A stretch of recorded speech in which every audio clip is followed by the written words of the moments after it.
Hello, beautiful earth angels, multi-dimensional beings, star seeds, and light workers incarnated.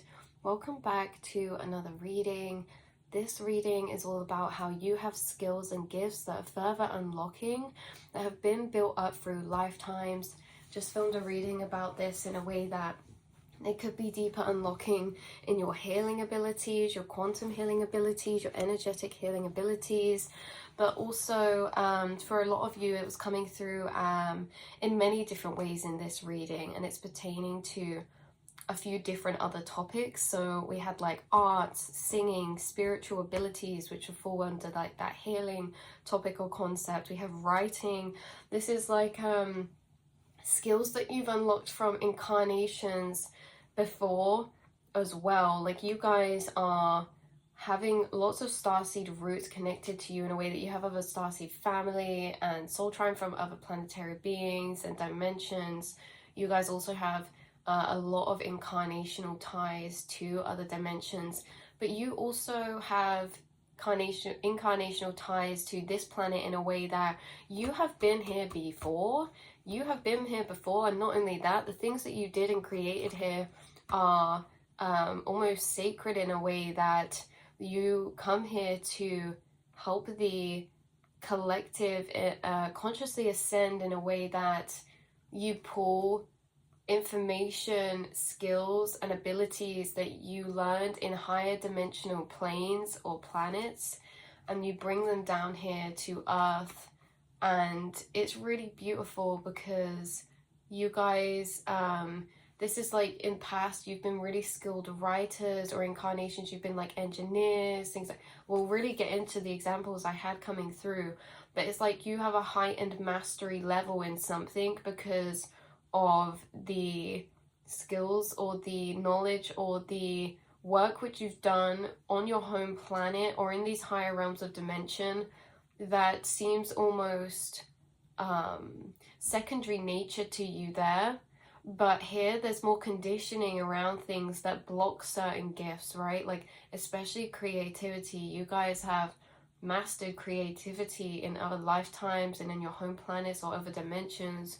And when we come here and incarnate in this 3D reality and we forget certain things and then we get conditioned through society, like creativity is a big energy that a lot of star seeds are bringing and grounding down that creative frequency here in the 3D plane, because it is of a very much a higher dimension and it's a very heavenly frequency creation. You are here and unlocking in yourself and others the frequencies of divine creation and remembrance of the ability of creation. I find it funny how there's still some people incarnated who don't consider themselves a creative person, and how it's like this thing that it's like just certain people are considered creative, when that's a conditioning. Humans are have a natural ability of creation, you know, visualization or ideas or inspiration into physical forms of the senses, sight, smell, touch, feeling, and smell, things like that. And yeah, you guys are reawakening a certain energy here on Earth of adding to the creational energy that is natural to humans that we have forgotten about, and many are still forgetting about, and not tapped into and explored because of the fact that they've labeled themselves not that way, or been conditioned to be that way, or too fearful to explore things in that way. So you guys, creational energy is very natural to you, and it could be natural to you in this life, or it could be something you're really having awoken within you now, this deeper creative energy or creational energy. It's something that you have mastered in certain niche areas in past lives, and you've brought this gift here to Earth and left very significant works here. 444 I just saw. You've left very significant works here that have helped to change, pioneer the evolution of where we're at as souls, communities, planets, how we're doing things here on Earth, sustainable living, or like what you call it, like pioneering in some type of way, or being a frontier of some kind, or creating and opening up new paths and avenues to go down. So you guys, let's get into this message. Yeah, it's in a specific area that you are highly skilled in, as you've worked on this craft diligently through past lives. This could be something reawakening in you deeper now, or something you've just naturally always liked doing, or naturally that you've always been drawn to, or it's something that has literally come naturally to you. You know, so you excelled in an area and were highly recognized or known, or that there's things that you've already created and left in this world in previous incarnations, such as certain books, certain paintings, certain scriptures, you know, angelic play scripts. Some of you were angelic play scripts in certain periods of time of incarnation, angelic play scripts, helping to write the soul contracts and the stories of incarnation of the beings here, the spiritual journeys. And some of you incarnated as an angelic play script here, in a sense that you wrote real plays, and through these, or films or books, and through these you help to open up people's minds. I'm getting shivers, yeah. You help to open up people's minds of deeper soul lessons through watching and learning through the play or the script, like unlocking certain emotions, telling certain spiritual stories of emotional journeys within certain plays or films or books. And some of you, you've done this and they have been kept here for centuries and are still watched or still read or still used, even though you've long gone and reincarnated again since then. So these are like really big energies actually, and some of you have your works up in museums still to this day, or are like very cherished artifacts that, you know, maybe you do remember creating, or maybe you're re-remembering now, or have no recollection of, but you just have these gifts deeper that you've always felt called to, in a sense that maybe you always felt drawn to certain things as a child, and it just, you knew you were drawn to it because it's something that you're passionate about, but it's because you were connected to that for a reason in a past life or in other energy dimensions. So these things that you've created are still used or important to this day. And this isn't your first rodeo, in a sense that you've acquired mastery in previous incarnations. So this stays prevalent for you in this life, something coming very naturally to someone, or like I said, someone's having like an awakening now of certain creative passions or interests. And let's not focus on what we deem them to be in the eyes of perfectionism. Let's focus on the energy of interest and passion that we feel towards certain things, such as interior design or decorating or creating or writing, or, you know, there's so many different areas like quantum physics. Like, let's not focus on the level of skill or perfectionism we think we're at, and more on the energy of pull and passion for, because that energy of pull and passion for is everything. The energy of pull and passion is an energy of deeper connection to, in a sense that you have a deeper connection or pull to these things because they're more familiar to your soul at a soul level from the things that you've already done, created, and left here or accessed in other planes. And you know, you guys are very skilled and have these gifts in very unique ways to you. I was also getting some of the things listed here that you could have done in other past lives that were significant or kind of evolutionized the way that people did things in that specific field.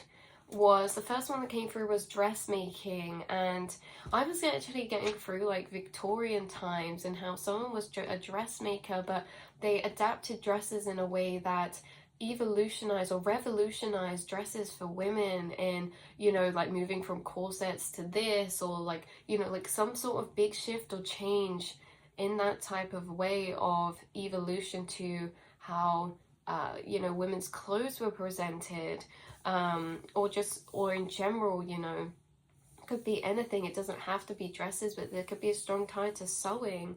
There was also a jeweler or a goldsmith, and this jeweler or goldsmith, I had a couple. There was a Viking era come through, who made like swords and weaponry, and there was also yeah, like a blacksmith type of thing, but like a, yeah, goldsmith as well, in a sense that maybe someone started as a blacksmith and went on to actually making very opulent jewelry and gems. And obviously these gems and these crystals have frequencies in them that are very healing and powerful, and you know, you revolutionized a way of making jewelry to hold certain energies or crystals that then people would wear, and it raises their frequency. You could be drawn to jewelry making or crystal jewelry or crystals in this lifetime, or just really like jewelry in a sense that you wear a lot, or you've always been drawn to gold or silver, or you know. So yeah, in this Viking type of area, period of time or something, I really felt that, or like Celtic. And also this came through in a Roman time as well. Someone made a lot of jewelry or was a goldsmith in a Roman era or period of time, or they lived in Italy and did this. And it also came through as well, again, in like a Victorian or Edwardian time as well, about a watchmaker. Someone was a watchmaker, revolutionized the way that people could have access to time. You know, this is what I mean, you guys. Some of you are playwriters, like we said earlier. Some of you are mediums or shamans or spiritual advisors for higher up figures. Some of you were spiritual advisors for certain kings or queens, and you had an influence and impact on stopping a lot of devastation through ignorance or arrogance, in a way of just choosing violence. You were a spiritual advisor for people to solve issues between their rivals in a more intellectual sense or way. So some of you were scribes or scroll writers or translators, and those of you who were that, you could have a link to language. You may have been able to pick up certain languages very easy in this life, or learn certain languages, or maybe you're bilingual or something. Someone was like a translator for scrolls and scribes of ancient scriptures that helped their community and their tribe learn deeper about their history and ancient ties through your ability to transfer knowledge from one language into another form. And in this past lifetime that you did this, you never learned how to do it. It was something that came naturally to you.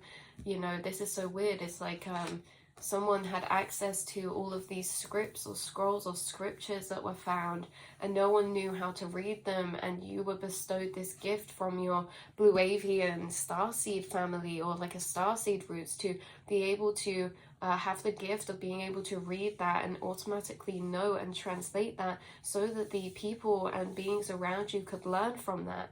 You see, big gateway keepers, you guys have made big revolutionary help and changes throughout the history and period of time of all of your lives. So yeah, this could have been in Egyptian time. Someone could have been a scroll writer or something like that, for hieroglyphics, or way back when as well. This goes like a bit of a period of time that I'm less familiar with, but it's like very deserty, very old, very lots of it's like a very hot place. Could be Egypt or somewhere like that, but that, like, very far back, that sense, like not like Victorian, like, or like Roman, like this is very far back. So anyway, we have music composing. This was so funny, this one was hilarious. We have music composing, and you could be into music now, singing, sound healing, meditations. You could play certain instruments, or you could be a producer of some kind and make like music.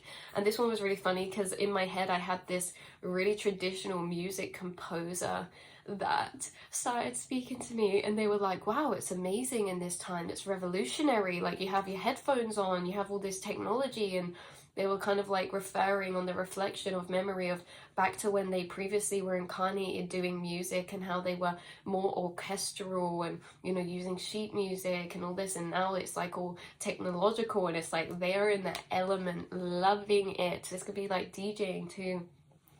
So it's like whatever this was, you were very drawn to it from a very early age, or it just came naturally to you, or it's something you're starting to be drawn to now. We also had an artist or a painter, archaeology or an architect, and someone built and designed an ancient building that to this day sacred or protected. I had like Achilles come through. Is that how you say it? He was like bringing through the energy of sports or old time Olympics. Someone could be connected to like sports, and all of these things left this role of energy of expanding people's beliefs on what was possible to be done or achieved. Remember when people like break world records and then it's like done over and over again? It's that type of energy, like doing something new that becomes very normal. So expanding the conscious perception of what's believed possible. Revolutionist, with the things you did that expanded the conscious collective into a revolution of some kind, or evolution, sorry. That was no mistake though. You guys literally could have started revolutions of some way. I was getting steam trains come through, or engineer type of energy. Something still even used to this day. Yeah, we're talking like Leonardo da Vinci type of energy, like inventors, creatives, things like this, philosophers. Very much ahead of your time. When you've always been incarnated, you've been seen as ahead of your time because you're inhibiting like information and creational gifts or energies of understanding, like understanding things to a deeper level, whether that's like spiritual, energetic, because like I keep saying, like you guys from these other dimensions, this is like something that was of your time, but when you incarnated here to earth, it's almost ahead of this time. So it's almost like going back in time. So you guys maybe, you know, are a bit quirky, or don't always feel like you fit in, or you know, you guys are ahead of your time in a sense that your ideas are very unique in some way. So multi-dimensional beings who've been incarnated in specific dimension and planets that had advanced technology, you learn from those planets to bring that information or revelation here to Earth to help the continued evolution as a race. Scientists, technology, advanced technology, you're familiar with, some of you. So why you can have a lot of inherited knowledge about science, quantum physics, etc. is because that was normal basic knowledge from where you're from. Like we say about like health and the aura, and like how illness and health related to energy frequencies, stored energy in the aura. That's something very basic to you from where you're from. That's a well-known thing. Whereas here it's just we're just at the start of making that like more well-known concept and bringing that more into mainstream. So knowledge where you've came from, however, here on Earth is still in the midst of being discovered or being more widely spread or understood. You're a frontier of a certain thing, creation, niche, or information. So this skill is either about to be awakened, found, activated, or dived into even deeper, or it's already been explored, activated, but there's a deepening to the level of mastery to what you've already attained, or a deeper level of understanding to what it really is, to weave in better like spiritual knowledge with that, like weaving in your spiritual understandings of frequencies into like music, or affirmations into this, or like imagery into art, you know, like deepening this area, revolutionizing an area of how something is done. This energy of uniqueness coming through, like taking something but doing it in a way not many have done. So keep getting that scene in my head from Ready Player One. Yeah, if any of you have watched Ready Player One, it's like that scene where he goes to start the race. It's like this race, and whoever, you know, the whole concept's like whoever wins gets hold of this, like running the like VR multiverse thing. But in this race, everyone goes forward, and instead of going forwards, he stops and he starts going backwards, right? So everyone starts in their car race, they go forward, and he's like, nope, and he starts going backwards. And that unlocks like a whole different underground path that other people wouldn't have thought to find, because your brain is working in a different way, or it's like more clued onto these Easter eggs of following these trails that you're led down by spirit. So yeah, this Ready Player One film has a lot encoded into it that's to do with this reading or message, or could have information in it that unlocks deeper remembrance for you of some kind. I really love that film, and I haven't watched it for years, and I might actually watch that. Do you know what's weird as well? We were talking about Dragon Egg in the last reading, and if I think this is like winning some sort of egg or dragon's egg, or this is related or relevant, like a dragon's egg or an egg of some kind. Yeah, also getting through AI, computer programming, or game design, like in Matrix Resurrections, like encoding truth into gaming of ancient times or something. So this is continued work carried over using an output of expression that's become very adapted, mastered, and refined and defined through time. Like whatever this is, it's used as a tool to convey the deeper spiritual evolutional work carried out by your soul. Sorry about that. Yeah, whatever this is, it's like whatever you do, whatever this mastery is, it's just a tool for you to use to carry out this deeper consciousness evolutional work that you're bringing here to this planet. It's like, choose your weapon. I choose art. Choose your weapon. I choose science. I choose healing. I choose this. I choose this. You know, but we're all bringing the same frequencies to this plane in a sense of, you know, from these higher dimensional planes, this higher dimensional knowledge. But we can kind of do that and reawaken that remembrance in people through these different ways. And there's a way that you are really gifted at doing that. And maybe you already do it that way, or you're diving deeper into that, or you're about to discover a new past life skill that you've carried over. So I love you so much, and I will speak to you very soon, multidimensional beings. I love you, and sending you all the best energy, all the blue light frequencies, and all the healing energy ever. Right. Mwah.